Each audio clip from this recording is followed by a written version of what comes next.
So, kamusta po mga ka-Streetwise? Ako po si Takeru Miyamoto at welcome po sa aking munting channel. So, mga kababayan, no? Well, ano bang sa tingin nyo dito, no? Kasi, ito kahapon nagwarla. Oo, nagwarla kahapon si Alan Fearer na bakla. Oo, nagwarla siya kahapon. Ay, batibag! I love your balls! So, sabi niya ganyan. Ang tapang-tapang mo naman. O, sabi ni Alan Fearer, no? Oh, kasi na-intimidate. Alam mo, di ba? Kalalaki mong tao, na-intimidate ka. Kung lalaki. Kung lalaki nga. Nanindigan si Senator Judge Alan Peter Cayetano na walang anomalya sa 2019 SEA Games matapos i-anunsyo ni NBA Director Melvin Matibag na imbestigan nito ng kanyang ahensya.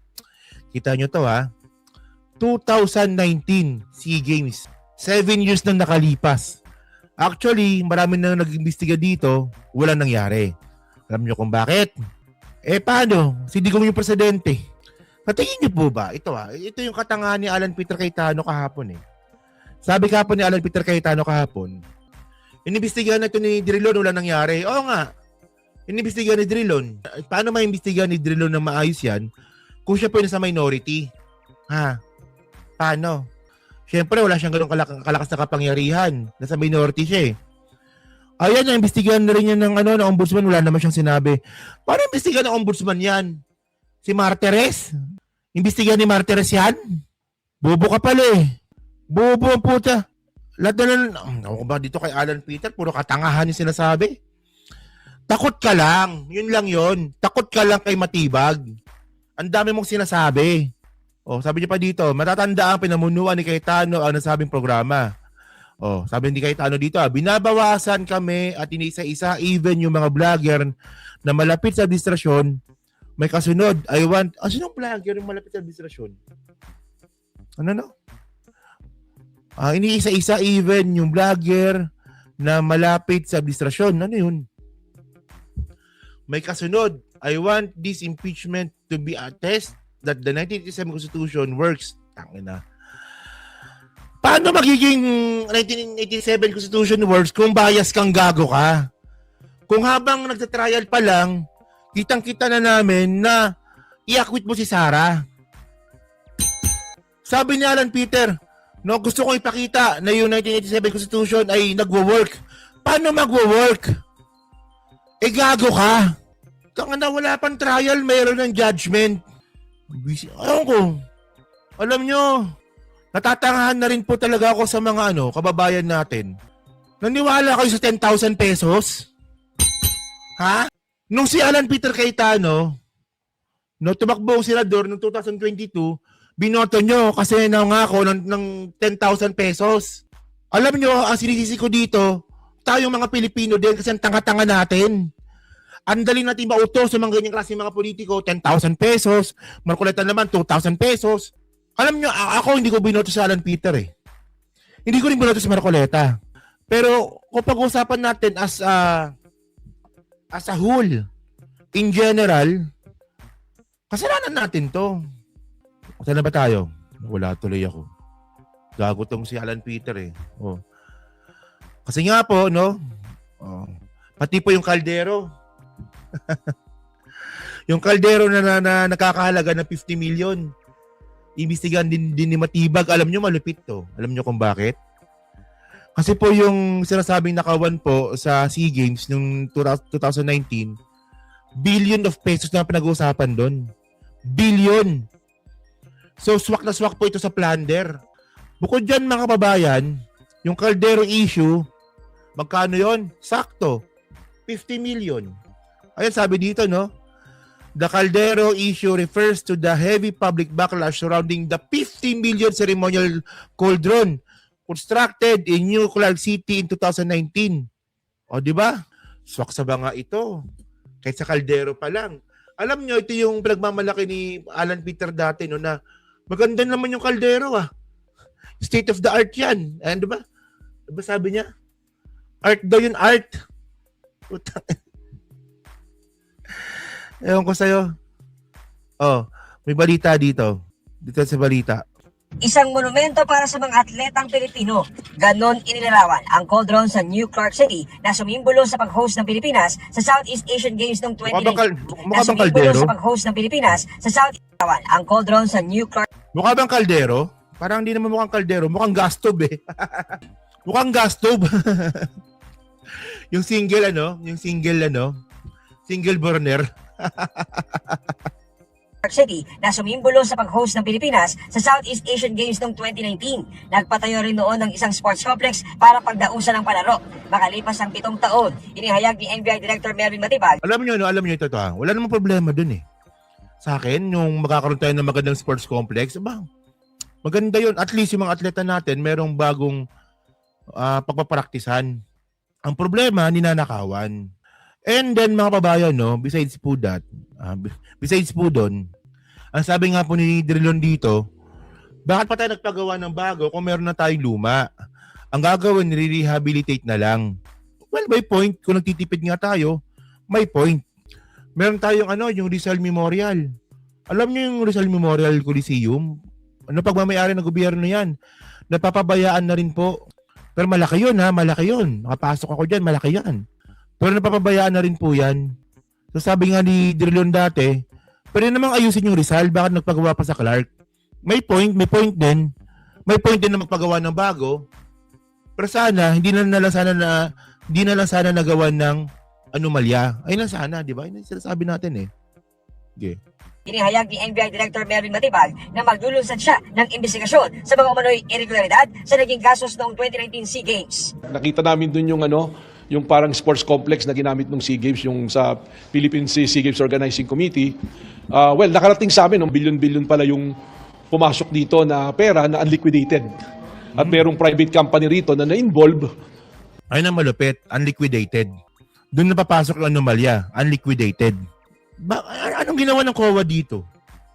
Na binayaran ng 10 billion at ang pagbabayad insertion sa GAA na ibinayad. So ito, imbestigahan namin to. Malaking kaso rin ito. Dagdag ni Matibag, wala umunong ginawang bidding para sa pagpapatayo ng sports complex. Ito yung tungkol dun sa, it's a Malaysian company na sila yung nag-build ditong sport area na to. Walang bidding, tapos nabayaran ng mabilisan na 10 billion yung halaga, congressional insertion. So sisilipin namin to. Sisilipin na rin ng NBI. Tignan nyo so ibig sabihin yung insertion, kay Digong pa meron na. No, ito yung makabagong pork barrel niya no. Nung nawala yung PDAP, yung kay Napoles, ang pinalit naman dito insertion, di ba? Ang cauldron na iniulat noon ng SEA Games Organizing Committee ay nagkakahalaga ng 45 million pesos. Walang pinangalanan si Matibag, pero pumalag si Senator Alan Peter Cayetano, ang chairman noon ng Philippine SEA Games Organizing Committee. Tumayo siya sa gitna ng isinasagawang impeachment trial sa Senado. Binabawasan talaga kami. Iniisa-isa. Even yung mga vlogger na... Binabawasan nila kami! Bakla! Sila so... ito alam niyo, tingnan niyo to Si Cayetano, pag ito nakulong, puta, swak sa plunder ito. Di ba? Swak sa plunder ito mga kababayan. 50 million sa kaldero pa lang. So makakasama kayo dito. Ikaw, makakasama na kayo nakakulong. Ikaw, si Jinggoy, si Bong Revilla, si Marcoleta, at saka si Defensor. Kakasama na kayo. Lalo ka na. Ikaw sumusobra ka ng gago ka. Uy, 10 billion yan mga kababayan 10 billion pinag-usapan natin dito. Pero yung kaldero pa lang, 50 million na. So, swakasaba nga yung kaldero. Oo. Malapit sa administrasyon. Sabi, 2 down, 3 down, may kasunod na. Ang tinutukoy niya ang hinala ng minority sa Senado na tila isa-isa umano silang kinakasuhan para mawala sa impeachment trial. Naku, pag ganyan, si Aimee may kaso rin. No, yung excise tax ng tabako, puta. Pag yan, naungkat, pati boyfriend ni Aimee mauungkat. Tayo dyan. Di ba 2017 ba yon? No? Si Aimee may anomalya. May anomalya daw no na na kinurakot ng kanyang boyfriend allegedly no yung excise tax ng tabako sa Ilocos Norte. Oo, sa Ilocos Norte. Una, di siya nakasuhan doon kasi si Digong yung presidente. Hanggang ngayon, di pa siya nakakasuhan kasi kinukonsider pa siyang kapatid ni PBBM. Baka lang ganon. Cayetano, walang anomalya sa pag-host ng Pilipinas sa 2019 SEA Games. Mukhang misfire. Bakit? Yung sinasabi niyang infrastructure na walang bidding, first of all, the procurement law has many modes of procurement. So don't make it appear sa public na just because walang bidding, may anomalya na to. Wala Doon pa lang mga kababayan niya, inamin niya ng walang bidding. Inamin niya ng walang bidding. Tapos siya yung chairman ng ano, 'di ba? Ng ano ba 'yun ng siya yung chairman ng sa SEA Games 'di ba? Hindi ko alam kung anong opisina 'yun. Basta yung nangangalaga sa SEA Games, yung nakatoka sa kanya SEA Games, siya yung chairman nun. So umama siyang walang bidding. So walang bidding. Walang kumpanyang lumapit para magpagawa ng mga ganyang klaseng infrastructure. Walang bidding eh. rin daw siyang kinalaman sa pagpapatayo ng gusali. Ang namahala daw dito, ang Bases Conversion and Development Authority o BCDA. Had nothing to do with the infrastructure. The chairman of the committee. So dun sa sinasabi ni Director Matibag na may congressional insertion to fund it, it's definitely not me because how could a non-member of the Senate or non-member of the House insert anything? The president of the BCDA is one of the closest advisors and is a secretary now. Ang nakaupo noong chairman ng BCDA ay si Vince Dizon na ngayon ay secretary ng Department of Public Works and Highways. Ngayon din ngayon, nagturo na siya ngayon. Teka lang ha. Una sa lahat mga kababayan, ito ha. Yung trabaho ng BCDA kasi mga streetways, no? Siya po yung nagde-develop ng mga lupa ng gobyerno. Ganon, di ba? Ganon. Oo. Ayun ang trabaho ng BCDA. So, ang BCDA ba nagpo-procure? Actually, may nakita ko dito eh. Roads, corporate headquarters, and fit out, repair, and of project management offices. Okay. Mga kababayan, ito ha. Alam nyo, nagsisinungaling si Alan Peter Cayetano dito, no? Una mga kababayan, sabi ko nga, ang BCDA, hindi sa pinagtatanggol ko si Vince Dizon ha. Hindi sa pinagtatanggol ko ha. Una sa lahat mga kababayan, pwede nyo naman i-search to eh. Yung trabaho po ng BCDA, siya po yung nagde-develop ng mga lupa ng gobyerno. For example, BGC. Hindi pala BGC. For example, NAIA. Di ba, lupa ng gobyerno yan. Yung lupa ng gobyerno ang nag-develop BCDA. Naging airport. Yon. Mananatili siya ang lupa ng gobyerno. Pati infrastructure. BCDA po yan. Basta yun ang trabaho ng BCDA ha. Siya po yung nagde-develop ng mga lupa ng gobyerno. Ngayon, nagpo-procure ba yung BCDA? Actually, oo. Ang nakalagay dito, ito ha, goods and equipment, yung mga IT equipment, office supplies, network cameras, yan, meron. Meron dito. Construction management, master planning, communications, and annual report productions. Consulting services.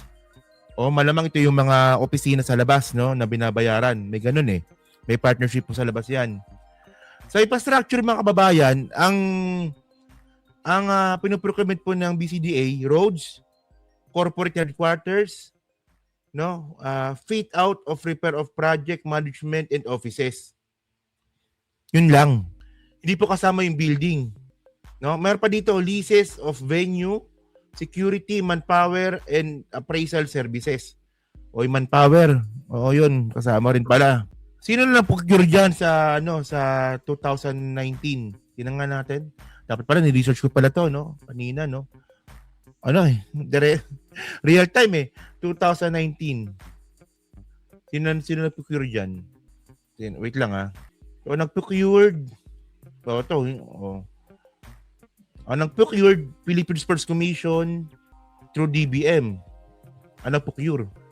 Ano ba hinawakan ni Cayetano? Baka doon connected eh.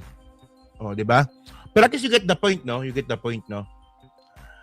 So ngayon, kung sasabi dito si Vince Dizon, di ba? Kung sasabi dito si Vince Dizon, di problema niya na yun. Pero kung dito po sa quick search ko nga mga kababayan, hindi po sa kanya nanggaling yung procurement. No? Sinungaling yan si Cayetano. No? Sinungaling po yan. Tinan ko nga, para dapat pala ni-research ko pala to, no? Cayetano, chairman. Pag ito, si Cayetano yung sinungaling talaga yan. Cayetano served as chairman of the Philippine Southeast Asian Games Organizing Committee. Okay. Which organized SEA Games hosted in the Philippines. Okay. So, chairman siya ng, Peace Cog. Ano ba yan? Under ng ano yan? Siya na, hindi nyo nakikita hindi ko medyo nahirapan ako i-search pa. Hindi, last na. Last search ko na. Oh, yan, sabi ko na eh. Tama nga ako eh. Oh, sabi ko na nga eh. Oh, gets ko na. Pasensya na, no? Sinerch ko na eh. So ngayon, ang ginawa ni Cayetano, tinuro niya si Vince Dizon. Oo, si Vince Dizon, tinuro niya. Wala akong kinalaman dyan. Ang may gumawa niyan, BCDA. Okay. Ang BCDA, mga kababayan, ang pinakatrabaho niyan, siya po yung nagde-develop ng lupa ng gobyerno. For example, di ba, yung nangyari po sa Villamor Air Base. Sa Villamor Air Base, mga kababayan, tanda ko yan. Ano yan? Hangar ng Air Force yan. Di ba nga kasi yung tatay ko Air Force, di ba? Yung tatay ko Air Force noon, doon kami naglalaro noon. Sa hangar mismo ng Air Force. No? Kasi dati hindi pa naman ganun kahigpit, nakakapasok kami dyan through ano lang. Lulusot lang kami sa mga butas-butas na net. O mapupunta na namin yung tatay namin doon. Maglalaro kami doon sa mga aeroplano, sa C-130, ganun. So ano yan? Pagmamayari ng gobyerno yan. So ano nangyari? Ang ginawa po dyan, ginawang NAIA Terminal 3. So ang nag-develop po niyan, BCDA. So at least you get the point. So ganun po yung trabaho ng BCDA. Dinidevelop niya po yung mga lupa ng gobyerno. Ngayon, nagpo-procure ba yung lupa, nagpo-procure ba yung BCDA? Actually, oo. Pero doon lang po sa kanilang